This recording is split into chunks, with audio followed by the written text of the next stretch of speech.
Magandang umaga sa Panginoon, purihin siya. Magandang umaga mga kapatid. Salamat sa kaparaanan na ibinigay ng ating Panginoon. Salamat sa ating mga bahagian. Salamat sa mga nagbigay ng bilang at sa ating mga manunugtog. Salamat sa ating dalawang kapatid. Kapatid na Rapa at kapatid na Nea. At nais natin ipabot yung ating pagbati sa mga kabataan sa inyong nalalapit na gawain. Pagpalain kayo ng Panginoon.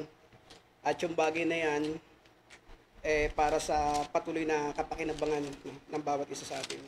Sa ating pag-aaral, mga kapatid, na ating talakayan, nais ko munang basahin, sabi rito, alam naman natin na ang sulat sa mga Hebreo, ito ay isinulat ng ating Apostol Pablo.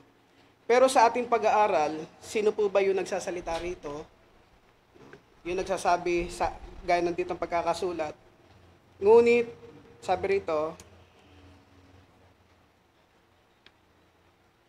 sa mga nakatungay sa online, magandang umaga po. Ngunit, tungkol sa anak, ay sinasabi, ang iyong luklukan o Diyos ay magpakailanman. At ang setro, hindi po sentro setro. At ang setro ng katuwiran ay isang setro ng iyong kaharian. Sabi rito, inibig mo ang katuwiran at kinapuotan mo ang masama. Kaya't ang Diyos mo, ay nagbuhos sa inyo ng langis ng kasayahan, higit sa iyong mga kasamahan. Sa ating pag-aaral, mga kapatid, gaya na nabanggit ko kanina, bagamat ito ay isinulat ni Apostol Pablo sa mga taga-Hebreo, pero sa ating pong pag-aaral, ito po ang nagsasalita po rito, ang Diyos na makapangyarihan sa lahat. Ngayon, sa ating pag-aaral, yung binabanggit na ngunit tungkol sa anak, alam naman natin na ang pinatutungkalan, yung ating Panginoong Jesucristo. At doon sa ating Panginoong Jesucristo, binabanggit yung salitang ang iyong luklukan o Diyos, binanggit siya na Diyos, di ba? Ay magpakailanman. Sa ating mga mananampalataya, sa ating mga sumusunod sa Diyos, mga kapatid, napakahalaga ng pagkakilala sa iyong sinasampalatayanan. Paano ka makakapanampalataya ng matuwid kung hindi natin nakikilala ng lubusan yung ating sinasampalatayanan? Kaya bago makapanampalataya ng mabuti ang isang tao sa Diyos na makapangyarihan sa lahat, ano ang kinakailangan, mga kapatid? Makilala natin kung sino yung Diyos na ating sinasampalatayanan o kung sino ang Diyos na ating sinasamba. No, lalong-lalo na sa mga kapatid natin bago. Napakahalaga yan. Muli nating balikan yung nang kapanahunan ng pangangaral ni Apostol Pablo. Sa aklat ng Gawa, may gantong alang-alang po sa mga bago. Sabi rito, sa chapter 17 ng Gawa, sabi rito, kung babasahin natin sa verse 21, sabi nga rito, ito yung tagpo na kung saan nangangaral po sila Apostol Pablo. Sabi rito, lahat nga ng mga Atinis, no, sabi rito, at ang mga taga-ibang bayang nakikipamayan doon ay walang ibang ginagawa, kundi ang magsipagsaysay o mga kinig ng anumang bagay na bago. Yung mga taga-Atinis daw, doon mahilig. Pagka may bago, doon sila seryosong nakikinig. No? Gustong-gusto nila yung bago. Kung baga sa tao ng sanlibutan, mas gusto nila yung makinig ng chismis kaysa sa makinig ng salita ng Diyos. No? Ganun daw yung katangian. Pagka may bago, gustong-gusto nila napapakinggan kasi kakaiba sa kanilang pagdinig. At sabi rito sa 22, at tumindig si Pablo sa gitna ng Areopago at sinabi, kayong mga lalaking taga-Atenas, sa lahat ng mga bagay ay napapansin kong kayo'y lubhang relihiyoso. Katangian pala ng Atenas, masyadong relihiyoso. No? At sabi rito sa 23, bakit nabanggit ni Apostol Pablo yung salitang, napansin niya raw sa mga taga-Atenas na sila'y lubhang relihiyoso. Ano ba yung napansin ni Apostol Pablo? Baba natin sa 23. Sabi niya rito, sapagkat sa aking pagdaraan, no, habang naglalakbay sila Apostol Pablo, at sa pagmamasid ng mga bagay na inyong sinasamba, ano sabi? Ay nakasumpong din naman ako ng isang dambana. Nakakita raw si Apostol Pablo ng isang dambana. Ano yung nakita niya sa dambana? Sabi niya rito, na may sulat na ganito. Ano yung nakasulat? Sa isang Diyos na hindi kilala, yaon ngang inyong sinasamba sa hindi pagkakilala, saang sa inyo'y ibinabalita ko. Yung katangian pala ng isa sa katangian ng Atenas, sumasamba sila doon sa Diyos na hindi nila nakikilala. Kaya dahil sa kagandahang loob ng Panginoon, ginamit niya si Apostol Pablo para ipakilala yung Diyos na hindi nila nakikilala, ipakikilala ito ni Apostol Pablo. Kung sino ito.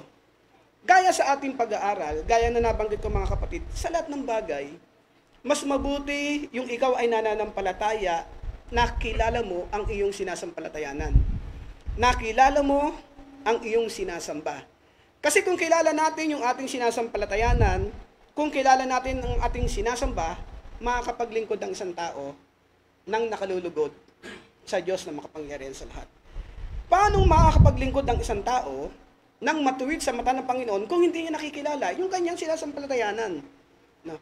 Kaya ito yung bagay na tinalakay ni Apostol Pablo na dapat makilala ng mga taga-Atenas kung sino yung Diyos na hindi kilala na kanilang sinasamba. Gaya sa ating pag-aaral, mga kapatid. Tumunghay na po tayo sa ating pag-aaral. Sa ating pag-aaral, makikita natin yung katangian ng anak na sinabi ng Panginoong Diyos na makapangyarihan sa lahat. Ngunit tungkol sa anak ay sinasabi, ang iyong luklukan o Diyos ay magpakailanman. Ito po ay binanggit ng Diyos Ama sa ating Panginoong Hesukristo mismo. Etong pananalita nito. Ngayon, sabi ng iba, yung mga ibang relihiyon, sabi, yung binabanggit daw dito na tinutungkoy na Diyos, ito daw po yung setro. Sabi ng ganon. Sabi ng iba, hindi sila naniniwala na ang ating Panginoong Hesukristo to. Kasi bakit? Basahin natin yung ating yung pag nananalangin tayo tuwing ikasyam ng gabi. Basahin natin mga kapatid. Kasi sabi rito, sa chapter 17 verse 3, sabi rito, at ito ang buhay na walang hanggan, na ikaw ay makilala nila na iisang Diyos na na tunay. Pag sila nagbasa nito, nag-iisang Diyos. No? Pag sila nagbasa, yung ibang relihiyon. Pero sa ating binabasa, ang binabanggit dito, at ito ang buhay na walang hanggan, na ikaw ay makilala nila na iisang Diyos na tunay, at siyang iyong sinugo sa makatwidbagay si Jesucristo. Kaya sabi nila, etong 17:3, nagpapatunay na ang Diyos lang daw po, nag-iisa lang, ang Diyos na Ama. No? Kaya hindi nila ibinibilang ng ating Panginoong Jesucristo ay Diyos. Bakit mga kapatid? Pag-aralan po natin. Etong chapter 17 ng 1, sa pananalita ng ating Panginoong Jesucristo, ano po bang tagpo ito mga kapatid? Etong 17 na to, nananalangin siya sa Diyos Ama. Bakit niya sinabi yung salitang na ikaw ay makilala nila na isang Diyos na tunay? Kasi siya po ay nananalangin sa Ama. Ay yung panahon na ito, yung Ama na sa langit, at yung panahon na ito, ang ating Panginoong Jesucristo, nagkatawang tao dito sa lupa. No? Kaya nga binanggit niya salitang na ikaw ay makilala nila na iisang Diyos na tunay. Porkit ba sinabi na ikaw ay makilala na isang Diyos na tunay, ang ating Panginoong Jesucristo hindi na po tunay, mga kapatid? Dito, hindi nila ito nalalaman. Kaya kung ating titignan, mga kapatid, tignan natin yung pagpapakilala ng banal na kasulatan tungkol sa kalagayan ng ating Panginoong Jesucristo. Kung tunay ba yung pagka-Diyos niya o hindi. Pero sa banal na kasulatan, makikita natin yung pagiging tunay na Diyos ng ating Panginoong Jesucristo. Basahin po natin. Sabi sa aklat ng 1, dito pa lang malalaman na natin kung anong katawagan sa Kanya. Sabi rito, chapter 1. Sabi rito sa chapter 1 ng 1, verse 1. Sabi rito, nang pasimula, siya ang berbo. Ano yung salitang berbo? Salita. No? Ito daw yung nang pasimula yung ating Panginoong Jesucristo. Nang pasimula, siya ang berbo, at ang berbo ay suma sa Diyos. At sabi niya rito, at ang berbo ay Diyos. Kaya makikita natin, yung pagka-Diyos ng ating Panginoong Jesucristo, binabanggit na siya ay Diyos. No? Kaya mali yung paniniwala ng iba na hindi po Diyos ang ating Panginoong Jesucristo, no? Kundi tao lang, no? Pero sa ating mga sumusunod sa ating Panginoon, makikita ng sa mga ating pag-aaral ng ating Panginoong Jesucristo ay binabanggit na Diyos. Pero dapat nating malaman ang pagka-Diyos ng ating Panginoong Jesucristo ay hindi po pwedeng ipantay sa pagka-Diyos ng Ama. Kaya nga, yung binasa kanina sa chapter 2 ng Pilipos, bagamat siya'y nasaan yung Diyos, ay hindi niya inari ang pagkapantay niya sa Diyos. No? Kasi mas ahead talaga yung Diyos na makapangyarihan sa lahat. Kaya makikita po natin yung mga bagay na mahalaga sa ating pag-aaral. Kasi po itong ating pag-aaral, ito po ay karugtong ng pag-aaral natin ng nakaraang Miyerkules. Kaya sa ating mga sumusunod sa Panginoon, nais nating ipakita yung ating paglilingkod, kinakailangan kilala natin yung ating sinasampalatayanan. Sa aklat ng unang 1, mga kapatid, may binabanggit na ganito. Sabi rito, sa chapter 5, sabi rito, ito naman po ay sulat uli ni Apostol Juan. Ano ang sabi? Umpisahan ko sa chapter 5 verse 18 ng unang 1. Sabi rito, nalalaman natin na ang sinumang ipinanganak ng Diyos ay hindi nagkakasala. Datapwat ang ipinanganak ng Diyos ay nag-iingat sa kanyang sarili at hindi siya ginagalaw ng masama. Ito na po, 19. Sabi rito, nalalaman nating tayo'y sa Diyos at ang buong sanglibutan ay nakahilig sa masama.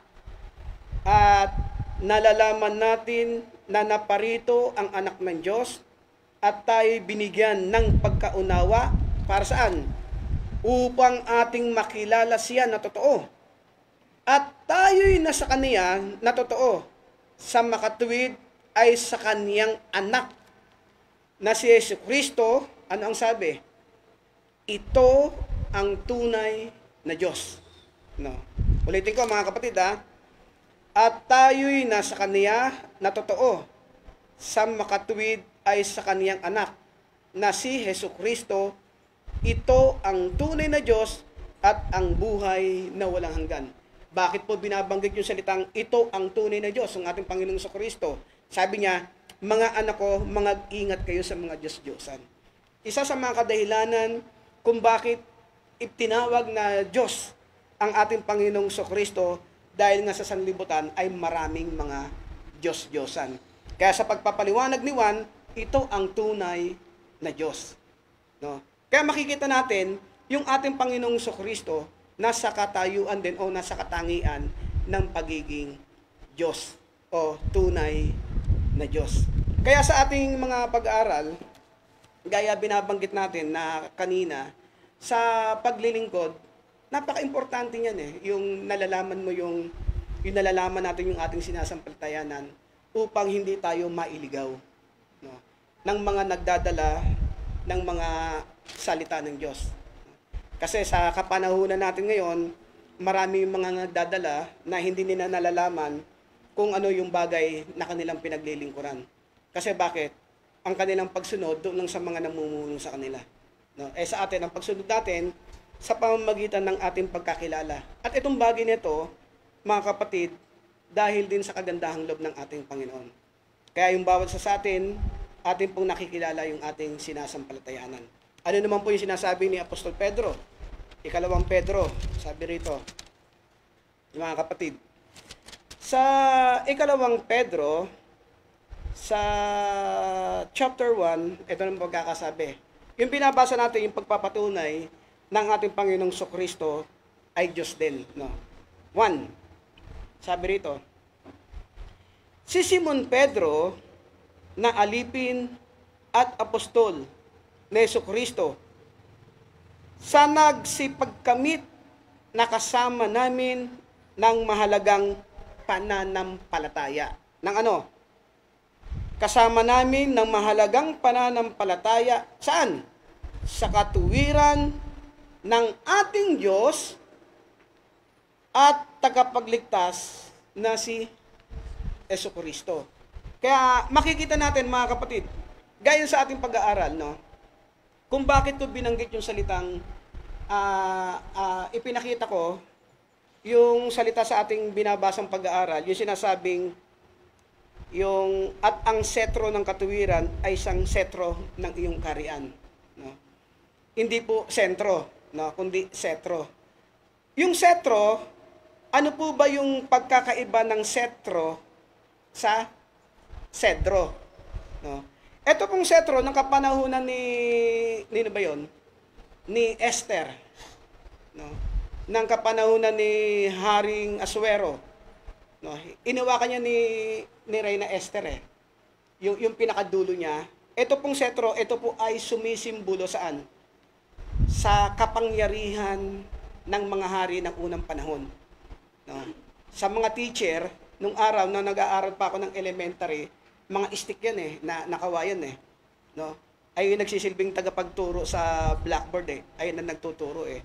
Ayun po yung binabanggit na setro, kapangyarihan po, ano po yan, yung tungkod na ginagamit ng mga hari. Kumbaga, ayan ay kapangyarihan ng unang panahon ng mga hari, no?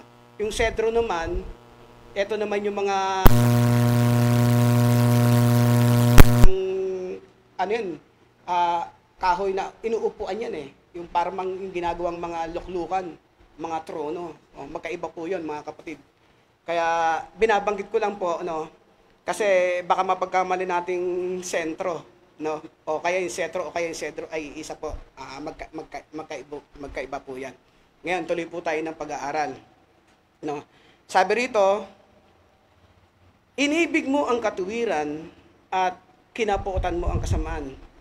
Kaya't ang Diyos mo ay nagbuo sa iyo ng langis ng kasayahan, higit sa iyong mga kasamahan. At sabi rito sa ating pag-aaral, makikita natin mga kapatid, no, yung katangian ng ating Panginoong Sokristo sa pagiging Diyos. No? Gaya na nabanggit natin kanina, mayroong relihiyon na hindi naniniwala ang ating Panginoong Sokristo ay Diyos. Kundi binabago nila yung talatang ito. Kundi ang sinasabi nila, ang binabanggit daw dito na Diyos, no, yung mismong trono. Paano magiging Diyos yung trono? Eh, yung trono, inuupuan ng Diyos yun. No? Kaya makikita natin, sa ating mga sumusunod, ayun yung mga bagay na ipinagpapasalamat natin sa Diyos. Ngayon kung ating pag-aaralan, mga kapatid, no, tungkol doon sa pagka-Diyos ng ating Panginoong Sokristo, gaya ng binabanggit natin, yung pagka-Diyos ng ating Panginoong Sokristo, ang pinagkaiba niya lang sa pagka-Diyos ng ating Ama, yung amang Diyos na makapangyarihan sa lahat, talagang katangian niya na yun eh. Yung pagka-Diyos ng ating Panginoong Sokristo, ito ay ibinigay ng Ama, no, sa ating Panginoong Sokristo. At kung ating papansinin sa aklat ng Korinto, sa mga darating na panahon, pagkatapos mapasuko yung kamatayan, maging yung anak pasusukuin man. No? Bakit? Ano ang kadahilanan? Para yung Diyos na makapangyarihan sa lahat, siya yung humigit sa lahat. No? Kaya sa ating pag-aaral, mga kapatid, makikita natin yung kahalagahan ng ating tinatalakay, no, sa mga oras nito. Halimbawa, gaya ng pagkakabanggit po sa ating aralin, ngunit tungkol sa anak ay sinasabi ang iyong luklukan, no. Pag-usapan po natin kung ano naman po yung pagkakaiba ng luklukan, no. Yung luklukan po, mga kapatid, hindi ito yung Diyos, no. kundi yung luklukan, ito po yung inuupuan ng Diyos. Halimbawa, gaya sa mga inuupuan nating silya, no? Yung inuupuan natin, halimbawa, hindi yan si kapatid na Tess. No? Ano yan, upuan yan, silya. No? Ang nakaupo doon, si kapatid na Tess. Kaya paano mo sasabihin yung silya, ito yung si kapatid na Tess. No? Gaya na sinasabi ng iba, yung sinasabing luklukan, ito daw po yung binabanggit na Diyos. No? Na hindi nila nalalaman yung luklukan, ito yung inuupuan ng Diyos. Basahin po natin. Pag pinag-usapan po natin yung salitang luklukan, no? May mga nakaupo po diyan. Unang-una, yung ating Diyos na makapangyarihan sa likod, makikita natin sa Apokalipsis. At nasa kanan ng luklukan, no, yung ating Panginoong Jesucristo. Sabi rito sa ating pag-aaral sa aklat ng Hebreo, medyo gusto sana natin talakayin lahat, pero kulang tayo sa oras mga kapatid eh. Sabi rito sa chapter 1 ng Hebreo, verse 3, sabi rito, palibasay siyang sinag ng kanyang kaluwalhatian. No, ang tinutukoy yung anak. No, sinag daw siya ng kaluwalhatian ng Diyos na makapangyarihan sa lahat kung iaangat natin yung pagbasa. Palibasay siyang sinag ng kanyang kaluwalhatian at tunay na larawan ng kanyang pagka-Diyos. No, at sabi rito, at umaalalay ng lahat ng mga bagay sa pamagitan ng salita ng kaniyang kapangyarihan, ng kanyang magawa na ang paglilinis ng mga kasalanan, no, yung ginawa niyang katubusan sa buong sanlibutan, yung sinasabi, ay lumuklok saan? Sa kanan ng karangalan sa kaitaasan. Ayun yung binabanggit sa ating tinatalakay o sa ating mga nababasa sa chapter 3 ng Apokalipsis. Sabi sa chapter 3 ng Apokalipsis, verse 21. Umpisan ko na sa 20. Sabi rito, ilang minuto lang po, sabi rito, narito ako'y nakatayo sa pintuan at tumutuktok. Kung ang sino man ay duminig ng aking tinig at magbukas ng pinto, ako'y papasok sa kaniya at ahapong kasalo niya at siya'y kasalo ko. Ang magtagumpay ay aking pagkakaloobang umupong kasama ko sa aking luklukan. No? Sino po yung nagsasalita rito? Yung ating Panginoong Jesucristo na. Sabi niya rito, ang magtagumpay ay aking pagkakaloobang umupong kasama ko sa aking luklukan, gaya ko naman na nagtagumpay at umupong kasama ng aking Ama sa kaniyang luklukan. Kaya sa ating mga sumusunod sa Panginoon, napaka-importante ng sinasabing pagtatagumpay. At yung pagtatagumpay ng pananampalataya ng isang tao, kinakailangang bumase sa kanyang tunay o sa kanyang tapat na pananampalataya at doon sa pagkakilala sa tunay na Diyos. No? Kasi alam naman natin mga kapatid, maraming Diyos ang tinatawag sa sanlibutan, pero sa ating mga sumusunod, iisa lang po ang Diyos. O dalawa. No? At tayo'y mga anak ng Diyos. Pero binabanggit din na pagka yung kanyang mananampalataya, tinatawag din na mga Diyos. Pero hindi gaya ng Ama, hindi gaya ng ating Panginoong Jesucristo. No? Kundi tayo ay tinawag na Diyos dahil sa ating pananampalataya. Kaya sa ating mga naririto, alam natin yung salitang pagka-Diyos, yung pagka-Diyos ng Ama, iba ang pagka-Diyos ng ating Panginoong Jesucristo. At yung pagka-Diyos ng kanyang mga mananampalataya, malaki rin po ang pagkakaiba sa pagka-Diyos ng ating Panginoong Jesucristo at pagka-Diyos ng Ama na makapangyarihan sa lahat. Magandang umaga mga kapatid, purihin ang Panginoon sa umagang to at babalikan po sa atin. Purihin ang Diyos at magandang umaga sa lahat. Salamat sa Panginoon sa kaparaanan na binigay sa atin sa umagang ito na tayo pinapagkayag ng salita ng Panginoon. Salamat po doon sa mga umawit, sa nagbahagi at sa maliwalag na payag ng ating kapatid na Herman patungkol sa kalagayan ng ating Panginoong Kristo. So yun pong istanto natin talaga, ang Panginoong Jesus sa atin ay Diyos din na kilala natin na siya ay Diyos. Sabi ko nga, nakiisip kanina sa awitin niyo, ginawit itong muli. di ako magsasawang purihin ka. Nakakasawa bang purihin ng Diyos? Kaya dapat talaga, pagdating sa salitang pagpupuri, lalo na patungkol sa ating Panginoon, huwag tayong magsawa. Kasi halos lahat ng mga bagay, ibinibigay sa atin eh. Di ba? So, patuloy tayo. Aking pong daragdagan na lang yung pahayag ng ating kapatid na Herman, na napakaliwanag na po dito sa ating aralin. Nais ko nga palang banggitin yung pasalamatan si kapatid na Norbert nung nakaraang linggo kasi siya po yung ng pakain natin nung nakaraang linggo. Hindi ko nabanggit nung tayo nag-meeting na maipaabot sa kanya yung pasasalamat. Kaya, Brother Norbert, maraming salamat. Okay, tayo po ito muli sa ating pag-aaral. Maliwanag po na ito pong sulat na ito, nabanggit na rin kanina, na ito ay sulat ni Apostol Pablo at tinalakay niya rito ng higit.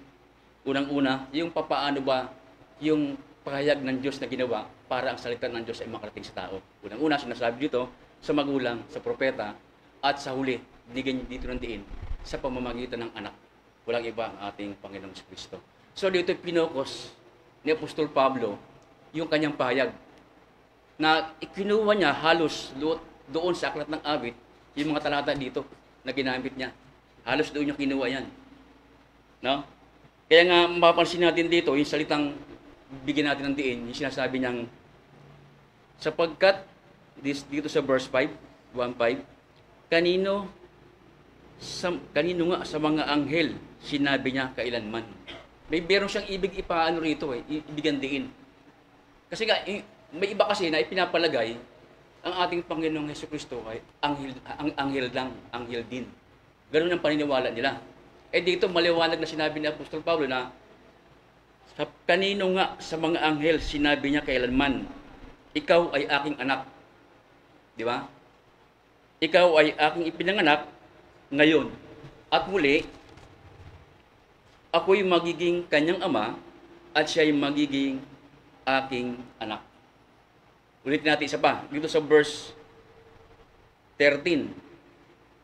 Ngunit kanino sa mga anghel sinabi niya kailanman, lumuklok ka sa aking kanan hanggang sa ang iyong mga kaaway ay gawin kong tungtungan ng iyong mga paa.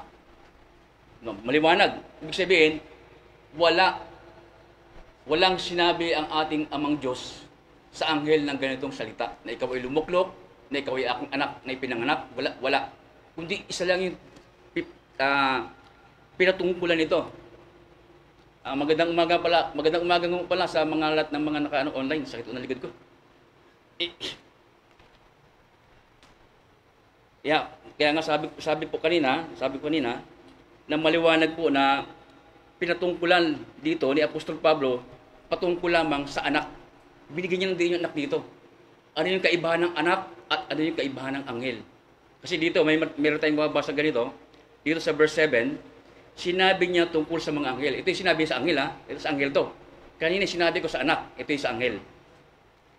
At sinabi niya tungkol sa mga anghel, yung ginagawang mga anghel niya ang mga hangin. At ang kanyang mga ministro ay ningas ng apoy. Yung pala yung mga anghel. Sinasabi rito, ginagawa niyang mga hangin. Ano ang patotoo nito? Pag binasa mo yung awit 104:4, meron tayong mababasang ganito, yung talata. Sabi dito, 104, sabi dito, na siyang gumagawa sa mga hangin ng mga sugo niya. Ang kanyang mga tagapangasiwa ay alab ng apoy. Di ba, binigyan diin. Ito yung mga anghel. Sinasabi dito, sugo niya yung mga hangin at sinasabi dito, yung tagapangasiwa ay alab ng apoy. Ano pa? Doon sa Exodo, na ito, minsan, pag bagong nagbabasa ka pala ng banal na kasulatan, aakalain mo na ang kausap ng ating ni Apostol ni Moses ay ang ating ama. Pero dito tingnan natin sa chapter 3 verse 2 ng Exodo, sabi dito,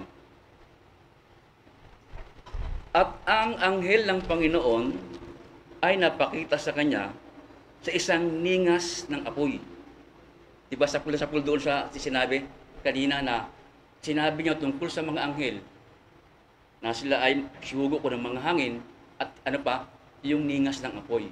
Kaya ito, sinasabi dito, ang anghel ng Panginoon napakita sa kanya sa isang ningas ng apoy na mula sa gitna ng isang mababang punong kahoy at siya'y nagmasid at narito, ang kahoy ay nagniningas na apoy at ang kahoy ay hindi tutupok. So maliwanag na yung nakita ni Moises doon, anghel. Kasi nag-aanyo sila, pwede silang mag-aanyo silang ganun. Hingas ng apoy at gayon din nagiging hangin. Tuloy po tayo. Sabi dito ngayon, sa 8, sinabi naman niya tungkol sa anak. Kanina sinabi na niya ito eh. Iba naman yung pagkakabanggit kanina na ipinanganak. Ito naman, sabi dito, tungkol sa anak ay sinasabi, ang iyong luklukan o Diyos ay magpakilanman at ang setro ng katwiran siyang setro ng iyong kaharian. Nabanggit na ito ng ating kapatid na Herman tungkol sa luklukan ng ating Diyos na ito ay walang hanggang luklukan. Hindi ito mapapalitan. Mananatili ito. Mananatili siyang Diyos maging ating Panginoong Kristo. Yung luklukan. Kaya nga, sabi ko kanina, ito ay hinango din ni Apostol Pablo sa aklat din ng awit. Doon sinabi kanina sa 45 ng awit, 6 yata yun, 5-6 yata yun, binanggit niya rin yung mga bagay nito. Nililaw lang niya at binigyan lang ng karagdagang pagpaliwanag ni Apostol Pablo yung mga bagay na ito. Kaya nga sabi dito, ano ba yung sinabi kanina? Setro ng katwiran, siyang setro ng iyong kaharian. Alam niyo yung nabanggit kanina ng ating kapatid na Herman, tama yun. Yung salitang setro. Ano ba itong setrong ito? Yung setro kasi, ano yan eh, yung baston. Baston niya, pag nakita ninyo yan, may ano yan, ginto yan, ginto. Yung dulo niyan, yung pinakataas niya, ginto yan. At nabanggit na rin kanina, tungkol ito kay Reina Esther. No? Magbigay tayo ng talata rito. Kung ano yung setrong ito. Sabi kanina nga, ng ating kapatid na Herman, yung setro, ito raw po yung kapangyarihan ng hari. Kapangyarihan ng hari. Kapag hawak ng setrong yun. Para bang, gaya ng bagit kanina, teacher, di ba, may ispat. Yung mga natuturo ng mga aso, leon, may mga patpat din yan, di ba? Yun ang pang ano nila. Basahin natin yung sa chapter 4 ng Esther, sabi dito. Dito sa 11, ganito po ang sinasabi dyan.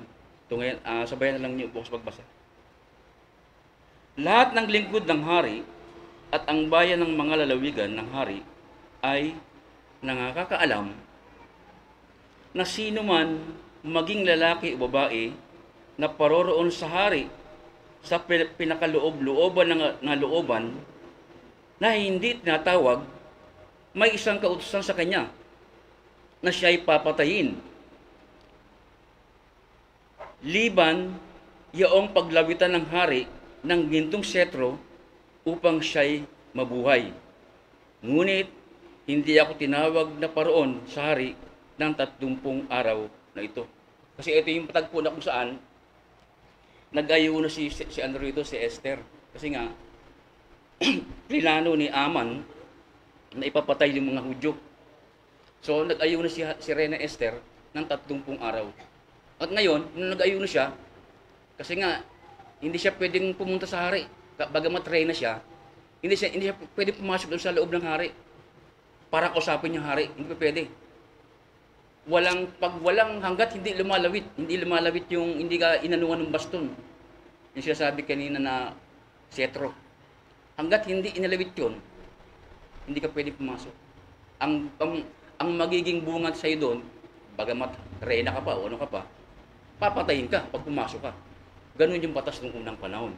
Pero ito si Reina Esther, basahin natin sa chapter 5 verse 2 ng Esther pa rin. At naggagayon, simulan natin sa una.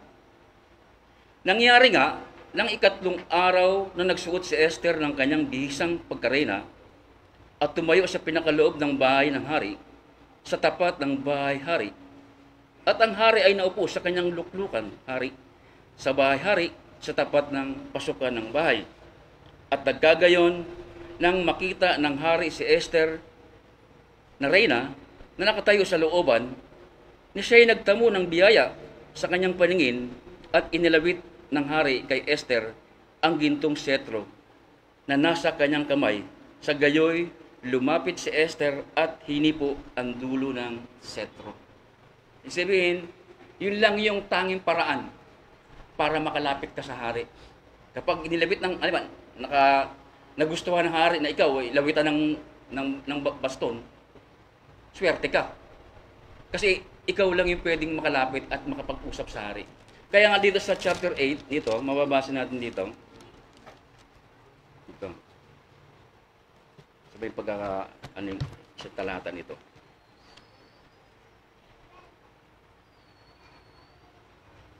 Dito sa chapter 8, alam ko to eh. Dito sa 8:4, doon pa rin sa Isra. I-continuation lang po. Basahin ko na po yung 3. At si Esther ay nagsalita pa uli sa harap ng hari at nagpatira pa sa kanyang mga paa at ipinamanik sa kanya na may luwa na pawiin ang kasamaan ni Aman na Agageyo at ang kanyang banta na kanyang ibinanta sa mga Hudyo. Nang magagayoy, inilawit ng hari kay Esther ang gintong setro. Sa gayoy, tumindig si Esther at tumayo sa harap ng hari. Ganun nakalugod pag kailangan aanuhin ka. So itong setrong ito, napakahalagang bagay ito na hawak ng isang hari. Maging sa ating Panginoong Jesucristo na sinasabi sa ating pag-aaral. Yung setro ng katuwiran, sinasabi rito, siya yung may hawak nito. Kasi nga, si Jesus, si Kristo, ang ating katuwiran. Diba? Siya yung katuwiran eh, na inilagay ng Diyos para sa atin. So yun po yung setro. Ngayon, tuloy tayo. Sabi naman dito, inibig mo ang katuwiran at kinapuutan mo ang kasamaan. Kaya't ang Diyos mo ay nagbuhos sa inyo ng langis ng kasayahang higit sa iyong mga kasamahan. Isa sa katangian ng ating Panginoong Jesucristo, yung sinasabing, inibig mo ang katuwiran. Napakalaga ng katuwiran. Maging si David, sa kanyang mga pananalita, sinasabi niya ito na yung katuwiran, pinanghawakan niya. Maging si Job, ganun din ang salita ni Job eh. Pinanghawakan niya yung katuwiran. Basahin natin yung isa. Kasi kapag alam mo, yung inibig mo yung katuwiran, ganito mangyayari. Doon sa Kawikaan, sa chapter 15, verse 9, meron talatang ganito mababasa tayo. Ang lakad ng masama ay kasuklam-suklam sa Panginoon, ngunit iniibig niya ang sumusunod sa katuwiran. Yan. So, sino mang tao na sumusunod sa katuwiran ng Diyos, ito ay iniibig ng Diyos. Yan ang sinasabi dito. At sino pa? Doon naman sa 8:17, meron naman tayong mababasa ganito. Ng Kawikaan, aking iniibig sila na nagsisiibig sa akin, at yaong nagsisihanap ng masikap sa akin ay masusumpungan ako. Kaya ganun ang ng Diyos eh. Iniibig mo ang Diyos, ibigin ka ng Diyos. Inibig mo rin yung katuwiran ng Diyos, ibigin ka rin ng Diyos. Kaya nga tayo, pinagsusumikapan natin, na masunod natin, yung salita ng ating Panginoon, yung katuwiran. Kasi ang katuwiran ng Diyos, walang iba, Ebanghelyo. Salita niya, mga utos niya, yun yung katuwiran. Kaya yun yung mga bagay na pinagsusumikapan natin na magawa ang mga bagay na yan. Sapagkat yung pag-ibig ng Diyos ay naroon sa taong sumusunod sa katuwiran. Tuloy natin sa yung sinasabi sa Hebreo. Sabi naman dito, iniibig mo ang katuwiran at kinapupuutan mo ang kasamaan. Isa yan. Kapag halimbawa nga nasa Panginoon ka na, dapat talaga kapuutan mo na yung masama. Kaya gagaya ng ginawa ni Haring David, di ba? Ano ba yung ginawa ni Haring David? Tingnan natin ha. Doon sa 119, 113, meron talatang ganito. Sa awit.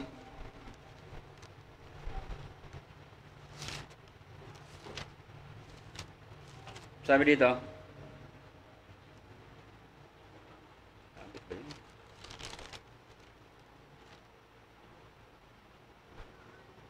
mali yata yun. 119. 100, 119, 113 para. Sabi dito, ipinagtatanim ko sila na may salawahang pag-iisip. Yan. Ngunit ang iyong kautusan, iniibig ko. Yung palang merong pabago-bagong isip. Hindi totoong pag-iisip. Sabi ni Haring David. Sabi rito ipinagtatanim ko. Sabi niya gano'n. Ano pa?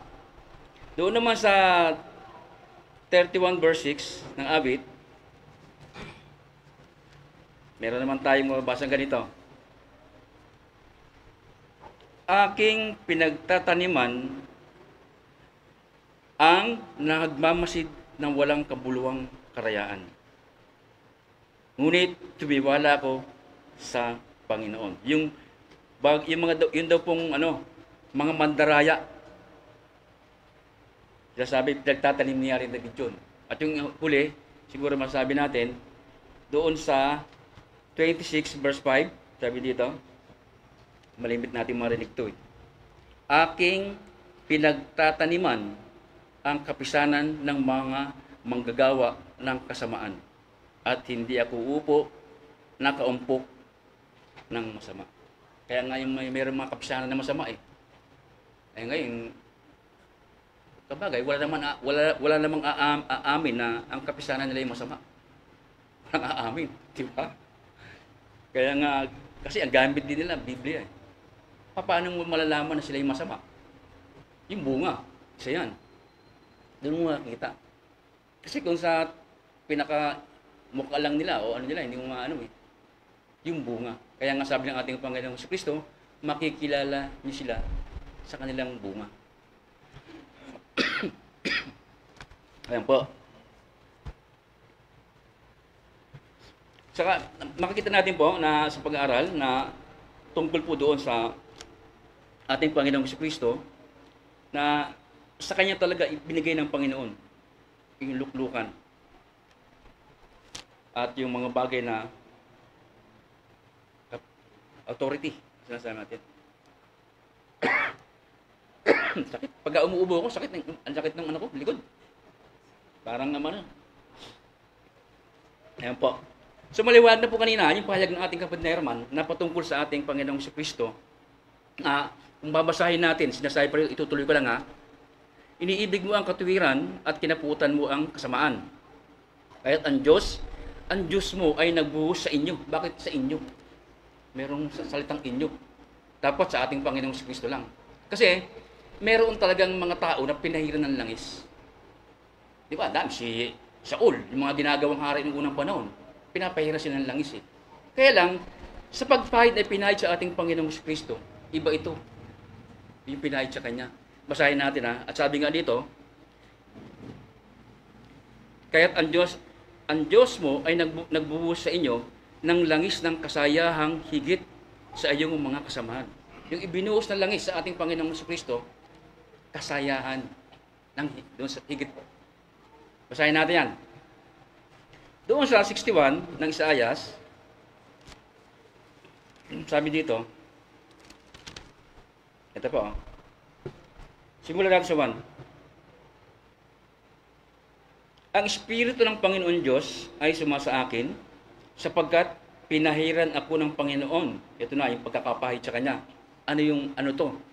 Upang ipangaral ang mabubuting balita sa mga maamo, kanyang sinugo ako upang magpagaling ng mga bagbag na puso. Yun, mga pagkakasugo sa Kanya. Ano pa? Upang magtanyag ng kalayaan sa mga bihag at magbukas ng bilangguan sa mga nagbibilanggo. Ito yung layunin ng ating Panginoong Kristo. Magtanyag ng kalayaan sa mga bihag. Sino-sino ba itong mga bihag na to? Di ba? Maliwanag sinabi ni Apostol Pablo sa Aklat ng Gawa, di ba? Upang alipin, mga ano yun? Yung sinabi ni Apostol Pablo sa 26 verse ano ba ito? 18. Nung suguin ng si Apostol Pablo, upang idilat mo ang kanilang mga mata, upang silang magbalik sa ilaw mula sa kadiliman at mula sa kapangyarihan ng Satanas hanggang sa Diyos, upang sila ay magsitanggap ng kapatawaran ng mga kasalanan at ng mga mana sa kasamahan ng mga pinapaging banal sa pamamagitan ng pananampalataya sa akin. Kapangyarihan ng Satanas, dito tayo pinakawalan, dito tayo pinalaya sa kapangyarihan ng Satanas. Kinuha tayo ng Panginoon doon. Yan, yan. Ano pa? Sabi dito, magbukas ng bilangguan sa mga nabibilanggo. Sabihin yung mga nakadating mga hawak ng kaaway, binuksan ng ating Panginoong Jesucristo para makawala ka. Yun ang ginawa ng ating Panginoong Jesucristo. Tayo rin muna pa ganun eh. Alipin tayo ng maling aral, alipin tayo ng maling relihiyon, alipin tayo ng mga bagay na gawa ng sanlibutan. Marami pang umaalipin sa atin. Pero pinalaya tayo ng ating Panginoon Diyos doon. Pinalaya tayo. Pag sa dating nasa kadiliman tayo, inilipat tayo ngayon sa liwanag. Sinasabi doon sa 5:24 ng 1. Dating nasa kamatayan, ngunit ngayon, meron ng buhay. Tuloy, upang magtanyag ng kalugod-lugod na taon ng Panginoon at ng kaarawan ng paghiganti ng ating Diyos, upang aliwing yaong lahat na nagsisitangis. Ito yung mga ginawa ng ating Panginoong Kristo. Upang iukol sila na nagsisitangis sa Sion, upang bigyan sila ng putong ng bulaklak, nakahalili ng mga abo, ng langis ng kagalakan, nakahalili ng pagtangis. Yung pala, langis ng kagalakan. Bigyan ng langis ng kagalakan. Sa atin, binigyan na tayo ng Panginoon ng langis ng kagalakan eh. Sino bang hindi nagagalak sa gawain ng Panginoon? Meron ba? Ako tuwan-tuwa ako sa gawain ng Panginoon. Pag gawain ng Panginoon, minsan, ngayon linggo, iniisip ko, Miyerkules na. Masaya ako noon. Lunes, medyo Martes, pero pag Miyerkules, naramdaman niya yung kasayahan.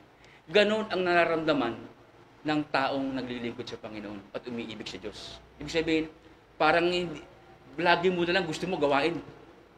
Di ba? Pag dumating yung gawain, ang halimbawa, start natin dito is 7:30, di ba? Hindi ka gigising ng alas 7:15. Di ba? Sabi mo, malapit naman. Kahit 7:50, kayang-kaya ko yan. Kayang-kaya. Kahit na malapit na ako rito. Nung gigising pa rin ako ng maaga talaga eh. Dahil, bakit ako gigising ng maaga? Sa pananabik at kasiya na naramdaman ko doon sa gawain. Ganun yung nararamdaman ng mga Kristiyano, mga kapatid. Pero kung ang nararamdaman mo sa gawain parang ang tinatamad, naku, yung espiritu mo. Sabihin mo sa Panginoon, Panginoon, bigyan niyo ako ng bagong espiritu. Huwag yung espiritu ng katamaran. Bigyan niyo ako ng espiritu ng kasipagan. Espiritu magbibigay sa akin upang magpuri ako sa iyo. Kasi hinihingi yan eh. Hinihingi sa Panginoon yan. Kaya minsan, wag naman po tayong magagalit ha. Nagtagaan lang po ako ng katotohanan ng salita. Katotohanan talaga yan. Na yung masusubok tayo ng Panginoon kumisan sa ganyan, sa gawain. Diba? Kaya mo, magawain. Nagkataon na meron kang appointment, alanganin naman itong gawain ng Panginoon. May appointment ako ngayon. Dapat ang sinabi mong alanganin itong appointment, hindi ang gawain ng Panginoon. Kasi priority mo dapat ang Panginoon sa buhay natin. Dapat ganoon. Di ba? Kaya ganoon yung mga umiibig sa Diyos. Kaya nga tayo, ang binigay sa atin ng Panginoong Jesucristo, yung pong bigyan tayo ng kaaliwan. Kasi kung hindi ka naaaliw sa salita ng Diyos at hindi ka naaaliw sa gawain ng Panginoon, lalabas tayong niyan. Atin lang ako. Ganun lang yan. Pero kung ang puso mo nananabik sa Panginoon, nananabik ka lagi sa gawain. Masaya ka lagi sa gawain. Lagi na nararamdaman. Yan ang isang Kristiyano. Kaya nga yung pag-aaral natin, mga kapatid, na maliwalag na to, na patungkol sa ating Panginoong Jesucristo. Kaya nga, yung pag-aaral natin ng mga previous days natin, pag-aaral ng Miyerkules, patungkol lagi sa ating Panginoong Jesucristo. Sa atin naman, wala lang tayong question sa paniniwala natin na sa ating Panginoong Jesucristo ay talaga naman Diyos. Wala tayong question doon. Meron pa ba sa ating nag-aalanganin dito na ang Panginoong Jesucristo ay tao lang? Palagay ko, wala eh. Kasi ang liwanag ng mga talata eh. Maliban na lang kung palalabuin mo yung talata. Ang talata ng Diyos, ang salita ng Diyos, maliwanag. Ang nagiging malabo, yun yung papaliwanag. Kaya nga sinasabi, sabi sa Pilipos, di ba? Chapter 3, sabi rito, 3:2, magsipag-ingat kayo sa mga aso. Magsipag-ingat kayo sa mga masamang manggagawa. Ayan. Yung mga masamang manggagawa, ito yung bumabago ng salita ng Diyos. Dito tayo pinag-iingat. Di ba? Magsipag-ingat kayo sa mga pagtuturi. Yan, sinasabi dyan. Yung sinasabi sa atin mga kapatid, kaya nga ang salita ng Diyos, kung talagang bubulayin mo lang, malinaw. Kaya nga, sabi sa 119 ng awit, anong sabi doon? 11 ba yun? Sabi dito.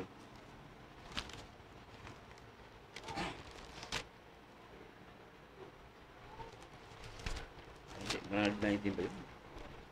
19.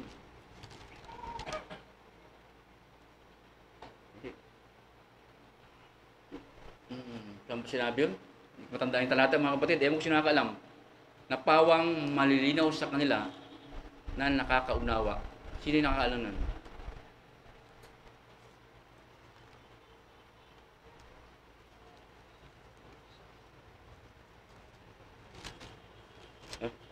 Pwede natin muna ano eh. Hindi ko maing talata. Basta ganun pang pagkakasabi. Doon sa tao nakakaunawa, ang salita ng Diyos, mga malinaw sa tao nakakaunawa. Kaya sa atin mga kapatid, ang inaano natin mga kapatid, sa atin, hindi na tayo pwede pang madaya pa siguro ng mga bagay na aral. Kasi sa tagalan natin mga kapatid, napakaano natin sa aral, alam na natin. Kaya kung halimbawang tayo man ay masilo, sa ating sariling kalooban na lang yan. Sa ating sariling kalooban na lang yan. Yung sinasabi ni Pedro, doon sa